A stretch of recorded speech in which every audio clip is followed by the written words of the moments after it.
Hello ज्योति। नमस्ते आतिर।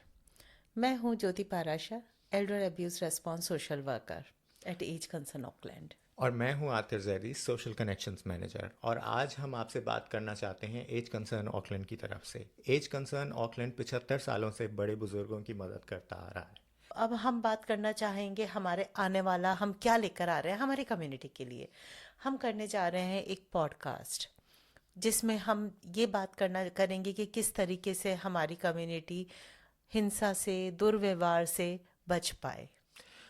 ज्योति, आप और मैं इस प्रोजेक्ट पे काम कर रहे हैं काफ़ी टाइम से, और हमने कम्युनिटी के साथ ये प्रोजेक्ट डेवलप किया है। तो कम्युनिटी से हमने पूछा कि क्या क्या समस्याएं हैं, क्या क्या आइडियाज़ हैं, क्या ऑब्ज़र्व किया है उन्होंने उन्होंने कम्युनिटी में।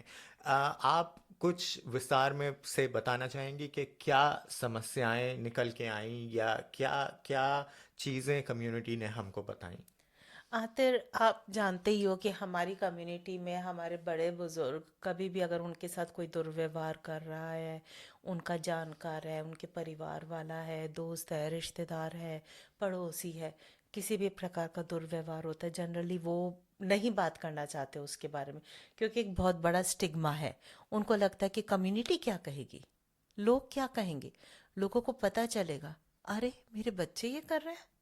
तो ये एक बहुत बड़ा उनके अंदर, और दूसरा डर है, एक स्टिग्मा है।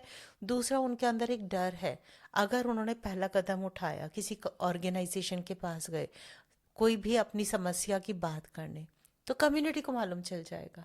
तो ये समस्या के कारण ही हमने जब ये इस परियोजना पर काम करना शुरू किया, तो हमने जो फोकस ग्रुप करे उसमें से यही चीज़ निकल कर आई। हमारा जो फर्स्ट फोकस ग्रुप था, जिसमें हम जानना चाह रहे थे कि प्रॉब्लम्स क्या हैं, तो उसमें यही चीज़ें समझ में आई हमें। लोगों से जो हमने पूछा, मालूम चला कि उनको ये नहीं मालूम कहाँ पर मदद मिलती है। सबसे बड़ी प्रॉब्लम ये है। तो उसके बारे में आप बताना चाहेंगे आतिर कि जो हमने नेक्स्ट फोकस ग्रुप किया उसमें हमें क्या जानने को मिला।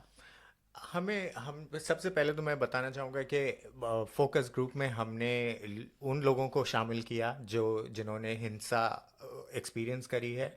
हमने रिलीजियस और कम्युनिटी लीडर्स को शामिल किया। हमने अलग अलग ऑर्गेनाइजेशंस को शामिल किया इस ग्रुप में। सो हम सबको साथ लेके चले। और हमने साउथ एशिया एक बहुत बड़ा, मतलब उसमें कई कंट्रीज आ जाती हैं। तो हमारे फोकस ग्रुप में तो आतिर इंडियन भी थे, पाकिस्तान के भी थे, श्रीलंका के भी थे। तो आपको क्या लगता है कि उनकी क्या समस्याएं अलग अलग थी या एक जैसी थी? बहुत काफ़ी समस्याएं एक जैसी थीं, और काफ़ी नई चीज़ें भी हमें जानने को मिली। बिल्कुल। और मैं बताना चाहूँगा, जब हमने ग्रुप ऑर्गेनाइज करे तो पहली बार हमने कोई ज़्यादा इंटेंस टॉपिक नहीं डिस्कस किए। हमने एकदम से हिंसा के बारे में बात नहीं करना शुरू किया।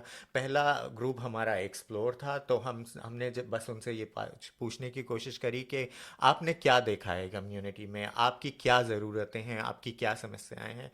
दूसरा ग्रुप जो हमारा था, उसमें हमने आइडियाज़ पूछे उनसे कि आपको क्या लगता है कि क्या क्या आइडियाज़ हमें हमें इन्वेंट करने चाहिए इस हिंसा को रोकने के लिए। और तीसरा ग्रुप जो था, वो हमने एक सल्यूशन हमने प्रिवेंशन की तरफ से एक सल्यूशन बनाया। और हमने उनसे पूछा कि अगर हमारे पास इतने रिसोर्सेज हैं तो हम किस तरीके से इस हिंसा को रोक सकते हैं। और इस प्रोजेक्ट की शुरुआत हुई। हम ज़्यादा डिटेल में नहीं जाएंगे आज, बिल्कुल। क्योंकि हमें 6 और एपिसोड्स करने हैं। और हम आपको ओवरवेल्म भी नहीं करना चाहते इतनी ज़्यादा इन्फॉर्मेशन देके। तो इस वजह से आज हम इतना ही रखना चाहेंगे अपने अपने इंट्रोडक्शन को। बिल्कुल। बट आगे चल के हम और डिटेल में जाएंगे, हम और बात करेंगे इस टॉपिक के बारे में। आ, और कुछ आप कहना चाहेंगे ज्योति? मैं बस यही कहना चाहूँगी कि हमारा वॉच द स्पेस, हम आपके लिए क्या लेकर आ रहे हैं, इसको आप देखिए, जो कि हमारी कम्युनिटी को सुरक्षित रखने के लिए बहुत ज़रूरी है। हम अपने आसपास नहीं देखते हैं कि कई ऐसे प्रोटेक्टिव फैक्टर्स भी हैं हमारे बड़े बुजुर्ग के घर में, उनके आसपास, जिससे वो बचे रह सकते हैं किसी भी प्रकार के दुर्व्यवहार से। तो ये सब चीज़ें हम आने वाले समय में हमारे कम्युनिटी को बताना चाह रहे हैं। तो वॉच द स्पेस।